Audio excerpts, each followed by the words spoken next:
খ্রিস্টাবেল by Samuel Taylor Coleridge part 9 বা পরবর্তী অংশ। খ্রিস্টাবেলের ওপরে এটা যথারীতি আমাদের 9 নাম্বার ক্লাস। এর আগে আমরা খ্রিস্টাবেলের ওপরে 8টা ক্লাস কন্ডাক্ট করেছি। যারা যারা সেই অংশের ভিডিওগুলি দেখোনি, পারলে আমার চ্যানেল থেকে সেই ভিডিওগুলি দেখে নেবে। তাহলে আশা করি তোমাদের আসন্ন পরীক্ষায় খ্রিস্টাবেল নিয়ে আর কোনো রকম অসুবিধে থাকবে না। এসএলএসটি 2025-এর প্রস্তুতির এই সিরিজে আমরা কভার করছি লেভেল 11-12 সিলেবাসের অন্তর্গত স্যামুয়েল টেইলর কোলরিজের লেখা বিখ্যাত গথিক বা সুপারন্যাচুরাল পোম খ্রিস্টাবেল, যে ক্ষেত্রে আজকের ক্লাসটা হচ্ছে আমাদের খ্রিস্টাবেলের ওপরে 9 নাম্বার ক্লাস। তো সরাসরি আজকের ক্লাসের লাইন বাই লাইন এক্সপ্লেনেশনে যাওয়ার আগে বলে রাখি, যারা যারা চ্যানেলে নতুন কাইন্ডলি চ্যানেলটা সাবস্ক্রাইব করবে এবং চ্যানেলটা ফলো করে বেল আইকনটা অবশ্যই প্রেস করে দেবে। তাহলে পরবর্তী প্র্যাকটিস সেটের নোটিফিকেশন সহজেই তোমার কাছে পৌঁছে যাবে। এছাড়া ভিডিওটা ভালো লাগলে অবশ্যই লাইক ও শেয়ারের পাশাপাশি একটা হাইপ করে দেবে। এবং এসএলএসটি সংক্রান্ত যাবতীয় নোটস ও প্র্যাকটিস সেটের জন্য পিডিএফ পেতে হলে তোমরা সরাসরি ডেসক্রিপশন বক্সে দেওয়া হোয়াটসঅ্যাপ নাম্বারে কন্ট্যাক্ট করতে পারো। এছাড়াও ধারাবাহিকতা বজায় রেখে ডেইলি মক টেস্টের জন্য তোমরা সরাসরি আমার অনলাইন মক টেস্ট ব্যাচেও জয়েন করতে পারো। অনলাইন মক টেস্ট ব্যাচের লিঙ্ক এই ভিডিওর ডেসক্রিপশন বক্সে দেওয়া থাকছে। আর এসএলএসটি সংক্রান্ত কোনো ইনফরমেশন বা ইংলিশ রিলেটেড যে কোনো ধরনের কোয়ারি থাকলে তোমরা সরাসরি আমার টেলিগ্রাম গ্রুপে বা হোয়াটসঅ্যাপ চ্যানেলে যুক্ত হয়ে যেতে পারো। টেলিগ্রাম গ্রুপের লিঙ্ক এবং হোয়াটসঅ্যাপ চ্যানেলের লিঙ্ক এই ভিডিওর ডেসক্রিপশন বক্সে উল্লেখ করা। এছাড়াও বলে রাখি, খ্রিস্টাবেল রিগার্ডিং ডিটেইলস নোটস কিংবা ওয়ান লাইনার্স বা খ্রিস্টাবেল সম্বন্ধীয় সমস্ত গুরুত্বপূর্ণ এমসিকিউ সমেত প্র্যাকটিস সেট পেতে হলে তোমরা সরাসরি ডেসক্রিপশন বক্সে দেওয়া হোয়াটসঅ্যাপ নাম্বারে কন্ট্যাক্ট করবে। অল আর চার্জেবল। এছাড়াও খ্রিস্টাবেলের পাশাপাশি এসএলএসটি সংক্রান্ত সমস্ত টেক্সট এবং গ্রামার নিয়ে এমসিকিউ যুক্ত প্র্যাকটিস সেট পেতে হলে বা total syllabus based practice set বা টেক্সট বেসড ওয়ান লাইনার পেতে হলে তোমরা সরাসরি ডেসক্রিপশন বক্সে দেওয়া হোয়াটসঅ্যাপ নাম্বারে কন্ট্যাক্ট করতে পারো। অল আর চার্জেবল। তো সরাসরি খ্রিস্টাবেলের আলোচনাতে ফিরে আসছি। এর আগের ক্লাসে আমরা দেখেছিলাম খ্রিস্টাবেল জেরাল্ডিনকে নিয়ে তার রুমে প্রবেশ করলো এবং জেরাল্ডিন প্রবেশ করা মাত্র কি করলো, ফ্লোরের ওপরে বসে পড়লো যে সে খুবই ক্লান্ত, সেটা বোঝাতে বা দেখাতে। প্রকৃতপক্ষে সে কিন্তু এতটা ক্লান্ত নয়, সবটাই তার ভান। এটা আমরা পরবর্তীতে বুঝতে পারবো। তো তারপর থেকে দেখো, আজকের ক্লাসে তারপর থেকে শুরু করছি। O weary lady Geraldine, I pray you drink this cordial wine. It's a wine of virtuous powers. My mother made it for wildflowers.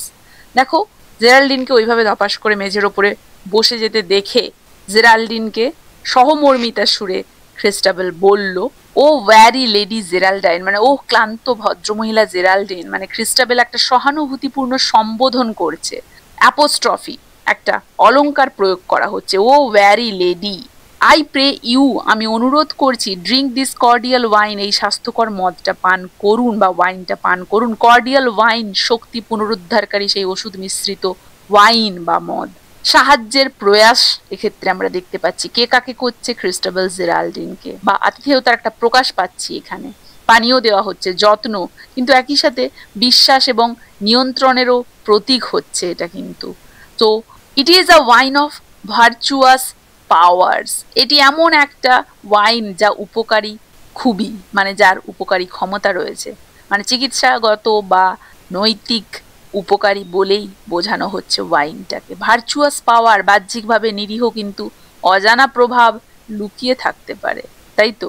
My mother made it off wild flowers, আমার মা এটি বুনো ফুল দিয়ে তৈরি করেছেন। তাহলে গৃহস্থালী, প্রাকৃতিক এবং মাতৃত্বের একটা কোমল চিত্র ফুটে উঠল, নিরাপত্তার একটা অনুভূতি তৈরি হয়েছে। ওয়াইল্ড ফ্লাওয়ার্স, প্রাকৃতিক সৌন্দর্য, কিন্তু বুনো উপাদানে অপ্রত্যাশিত শক্তি থাকতে পারে, সেটাই ক্ষেত্রে দেখানো হচ্ছে, তাই তো।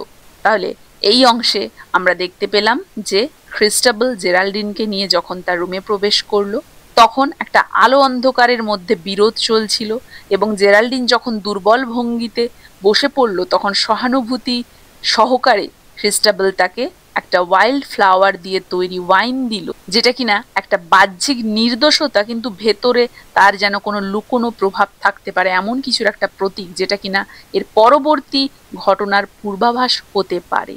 মানে আলো অন্ধকারের মধ্যে এখানে তীব্র বিরোধ হচ্ছে। খ্রিস্টাবেলের সরলতা বনাম সম্ভাব্য অশুভ শোক। এরপরে দেখো, and will your mother pity me, Who am a maiden most forlorn? Christabel answered, "Oh, is me. And will your mother pity me?" আর আপনার মা কি আমার প্রতি দয়া দেখাবেন? পিটি, সহানুভূতির দয়া। জেরাল্ডিন সরাসরি প্রশ্ন করছেন ক্রিস্টাবেলকে, পারিবারিক সম্পর্ক ও আবেগের গভীরতা পরীক্ষা করছে, সরাসরি প্রশ্ন করছে, যা তার চরিত্রের সেই আন্তরিকতা বা উদ্দেশ্য প্রকাশ করে দিচ্ছে। মাতৃত্ব মানেই সুরক্ষা এবং সহানুভূতির প্রতীক। তাহলে বলছে হু অ্যাম আ মেইডেন মোস্ট ফরলন, আমি যে এক অত্যন্ত অসহায় কুমারী, মেইডেন কুমারী, ফরলন হতাশ, নিঃসঙ্গ, পরিত্যক্ত। জেরাল্ডিন নিজের দুর্দশাকে অতিরঞ্জিতভাবে উপস্থাপন করছে ক্রিস্টাবেলের সামনে সহানুভূতি পাওয়ার জন্য। আর অতিশয়োক্তি, এখানে হাইপারবোল দেখানো হচ্ছে, অতিরঞ্জিত করে বলছে অসহায় কুমারী, তাহলে নিষ্কলুষ তার ছদ্মবেশ যেন। Christabel answered, O is me. Christabel উত্তর দিল, হায় আমার দুর্দশা। ও ইজ মি পুরাতন ইংরেজি ভাষাতে আর্কেইক ওয়ার্ড, আবেগ প্রকাশ করছে, আমি বড়ই দুঃখী। ক্রিস্টাবেলের ব্যক্তিগত শোক প্রকাশ হচ্ছে, আবেগসূচক বাক্য এটা, করুণার একটা সুর তৈরি করলো। She died the hour that I was born. I have heard the grey-haired fair tale. How on her deathbed she did say that she should hear the castle bell strike 12 upon my wedding day. Oh, mother dear, that thou wert here, I would, said Geraldine, she were. তাহলে দেখো, সে বলছে যে she died the hour that I was born. আমার জন্ম নেবার মুহূর্তেই, সেই সময়ে তিনি মারা গেছেন। কে? ক্রিস্টাবেলের মা। দ্য আওয়ার, সেই মুহূর্তে, মানে মায়ের মৃত্যু ও নিজের জন্ম একই সময়ে। একটা ট্র্যাজিক ব্যাক স্টোরি দেখানো হচ্ছে, জীবন এবং মৃত্যুর মেলবন্ধন, ভাগ্যের একটা বিদ্রুপ যেন। I have heard the grey haired friar tell. Grey haired friar মানে বয়স্ক সেই সন্ন্যাসীকে এটা বলতে শুনেছি, মানে গল্পের অতীতে ধর্মীয় চরিত্রের উপস্থিতি এখানে, যা ভবিষ্যৎবাণীকে বিশ্বাসযোগ্যতা দিচ্ছে। ধর্মীয় কর্তৃত্ব এখানে ভাগ্য নির্ধারণ করে দিচ্ছে, অশুভ পূর্বাভাসের একটা বাহক যেন। How on her death bed she did say, কিভাবে মৃত্যুশয্যায় তিনি, মানে মা বলেছিলেন। ডেথ বেড মানে মৃত্যুশয্যা, মৃত্যুশয্যার কথা সাধারণত গুরুতর বা ভবিষ্যৎবাণীমূলক ধরা হয়।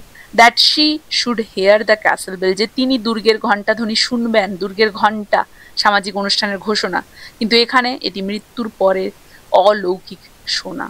স্ট্রাইক 12 আপন মাই ওয়েডিং ডে, আমার বিবাহের দিনে যখন 12টা ঘন্টা বাজবে, স্ট্রাইক 12 ঘন্টা, এটি এক ধরনের একটা অলৌকিক পূর্বাভাস। মায়ের আত্মা ক্রিস্টাবেলের জীবনের গুরুত্বপূর্ণ মুহূর্তে উপস্থিত হবে সেটা বোঝাতে চাইছে। ভবিষ্যৎবাণী, ফোর শ্যাডোয়িং, 12টা মানে সমাপ্তি বা চরম বিন্দু। ও মাদার ডিয়ার দ্যাট দাও ওয়্যাট হেয়ার, ও প্রিয় মা, তুমি যদি এখানে থাকতে। ওয়্যাট, ওয়্যার, আবেগময় একটা আকাঙ্ক্ষা। ক্রিস্টাবেলের চরিত্রের দুর্বলতা প্রকাশ পাচ্ছে, প্রত্যাশা এবং করুণার সুর ভেসে উঠছে এখানে। I would, said Geraldine, she were, আমিও চাই, বলল জেরাল্ডিন, তিনি থাকুন। জেরাল্ডিনের এই কথায় আপাত সহানুভূতি, কিন্তু হয়তো ভেতরে অন্য কোনো উদ্দেশ্য লুকিয়ে আছে। তাই তো ছদ্ম সহানুভূতি দেখানো হচ্ছে, আবেগের ব্যবহার করে ঘনিষ্ঠতা অর্জন করার জন্য জেরাল্ডিন এই কথাটা বলছে। তাহলে এই অংশে আমরা দেখতে পেলাম মায়ের অনুপস্থিতি ক্রিস্টাবেলের সুরক্ষার অভাব বা জেরাল্ডিনের জন্য সুযোগ তৈরি করে দিচ্ছে। মৃত্যুশয্যার ভবিষ্যৎবাণী, অতিপ্রাকৃত ইঙ্গিত যা কাহিনীর রহস্য বাড়াচ্ছে। ঘণ্টাধ্বনি ও 12টা, ভাগ্যের সমাপ্তি, সম্ভাব্য অশুভ পরিণতি। জেরাল্ডিনের ভান করার সহানুভূতি, এটা একটা প্রতারণার পূর্বাভাস। এরপরে দেখো, but soon with altered voice said she off wandering mother peak and pine, I have power to bid thee flee, alas what ails poor Geraldine? Why stares she with unsettled eye? Can she, the bodiless dead spy? তাহলে কি বলছে যে কিন্তু শীঘ্রই, বদলে যাওয়া কণ্ঠে সে বলল, but soon with altered voice. Altered voice, স্বরের পরিবর্তন হলো, যা মনোভাব বা প্রকৃত পরিচয় প্রকাশ করতে পারে। জেরাল্ডিনের কণ্ঠস্বর আকস্মিক বদলে যাওয়া বোঝাচ্ছে যে তার মধ্যে লুকিয়ে থাকা আসল রূপ বা শক্তি প্রকাশ পেতে চলেছে। সাহিত্যিক উপায়, নাটকীয় পরিবর্তন, এখানে একটা নাটকীয় পরিবর্তন হয়েছে, ড্রামাটিক শিফট, মুখোশ খুলে ফেলা। বদলে যাওয়া স্বর মানে মুখোশ খুলে যাচ্ছে ধীরে ধীরে। দূরে যাও ভবঘুরে মা, শুকিয়ে যাও আরো কষ্ট পাও। Off wandering mother peak and pine, off মানে সরে যাও, দূরে যাও, ওয়ান্ডারিং মাদার ঘুরে বেড়ানো মা। এখানে সম্ভবত ক্রিস্টাবেলের মৃত মায়ের আত্মা এসে উপস্থিত হয়েছে, মানে যেই মুহূর্তে জেরাল্ডিন বলেছে আমিও চাই উনি থাকুন, এবং ক্রিস্টাবেলও প্রার্থনা করেছে, হায় মা, তুমি যদি আমার সাথে থাকতে আজ এখন, তাহলে সেই সময়ে মা কিন্তু সেই স্নেহময়ী রূপে তার সন্তানকে রক্ষা করতে সেই জায়গাতে উপস্থিত হয়ে গেছে মায়ের আত্মা। ফলে জেরাল্ডিন, সেও ছিল একটা সুপার ন্যাচারাল বিং, তাই সে কিন্তু দেখতে পেয়েছে তাকে, তাই সে তার প্রতি ঈর্ষান্বিত ভাবে, কারণ সে উপস্থিত থাকলে তার সন্তানের কোনোরূপ ক্ষতি হবে না, তাই হয়তো তার পথে কোনো বাধা সৃষ্টি হবে। তাই জেরাল্ডিন বলছে, দূরে সরে যাও wandering mother. Peak and pine, ধীরে ধীরে কষ্ট পেয়ে ক্ষীণ হয়ে যাওয়া। এখানে জেরাল্ডিন এক অদৃশ্য উপস্থিতির সাথে যেন কথা বলছে, সেটাই পাঠকরা দেখছে বা আমরা দেখছি, সম্ভবত ক্রিস্টাবেলের মায়ের আত্মার সাথে, যে কিনা তাকে রক্ষা করতে এসেছে। তাহলে এখানে সম্বোধন পাচ্ছি অ্যাপোস্ট্রফি, একজন অনুপস্থিত বা অদৃশ্য সত্তাকে সম্বোধন করা হচ্ছে জেরাল্ডিন, এইভাবে তার অশুভ ক্ষমতা প্রকাশ করছে, তাই তো। I have power to bid thee flee, আমি তোমাকে চলে যেতে আদেশ দেওয়ার ক্ষমতা রাখি। বিট দি ফ্লি, তোমাকে পালাতে বলি, তাড়িয়ে দেই। সরাসরি ঘোষণা করছে যে সে ওই মৃত আত্মাকে তাড়াতে পারে। অতি প্রাকৃত ক্ষমতা, জেরাল্ডিনের অশুভ শক্তির প্রমাণ পাওয়া যাচ্ছে। অ্যালাস হোয়াট এইলস পোর জেরাল্ডিন, হায় জেরাল্ডিনের কি হয়েছে? এইলস অসুস্থতা বা স্বাভাবিক অবস্থা। তাহলে ক্রিস্টাবেল এখানে কিন্তু বলছে এই ধরনের অদ্ভুত আচরণ করছে কেন? সে তো একদম বিস্মিত হয়ে গেছে জেরাল্ডিনকে দেখে, যে হঠাৎ এর কি হলো, সে তো আর তার মায়ের আত্মাকে দেখতে পাচ্ছে না। তাহলে এক্ষেত্রে ড্রামাটিক আয়রনি দেখতে পাচ্ছি, পাঠক বুঝতে পারছে কিছু অস্বাভাবিক ঘটেছে, কিন্তু সেখানে থাকা ক্রিস্টাবেল বুঝতে পারছে না। Why stares she with unsettled eye, সে কেন অস্থির চোখে তাকিয়ে আছে? মানে আনসেটেল, স্থির নয় তার চোখগুলো, ভয় বা বিভ্রান্তিতে চোখ ভরা রয়েছে, অদৃশ্য কিছু যেন দেখতে পাচ্ছে, অতিপ্রাকৃত প্রভাব অনুভূত হওয়া এখানে বোঝানো হচ্ছে। তাহলে কোনো আত্মার উপস্থিতি এক্ষেত্রে প্রতীক হয়েছে, দোষ বা ভয়ের প্রকাশ পাচ্ছে। Can she the bodiless dead spy, সে কি দেহহীন মৃত আত্মাকে দেখতে পাচ্ছে? বডিলেস ডেড, দেহহীন মৃত সত্তা, স্পাই মানে দেখতে পাওয়া, বিশেষ করে অপ্রত্যাশিত কিছু। তাহলে সরাসরি ইঙ্গিত দিচ্ছে যে এখানে ক্রিস্টাবেলের মায়ের আত্মা উপস্থিত, যা শুধু জেরাল্ডিন দেখতে পাচ্ছে। অদৃশ্য আত্মা, নৈতিক সতর্কবার্তা, সত্য প্রকাশের সম্ভাবনা এখানে আমরা দেখতে পাচ্ছি। তাহলে জেরাল্ডিনের কণ্ঠস্বর বদলে যাওয়াটা তার ভেতরের অশুভ শক্তির প্রকাশ। মৃত আত্মাকে তাড়ানোর ক্ষমতা, সে যে সাধারণ মানুষ নয় বরং অতিপ্রাকৃত প্রভাবশালী সত্তা, সেটাই বোঝাচ্ছে। ওয়ান্ডারিং মাদার, ক্রিস্টাবেলের মৃত মা, প্রতিরক্ষামূলক আত্মা, সব সময় তার সন্তানের রক্ষা করে চলে, যদিও সে আত্মা রূপে অদৃশ্য।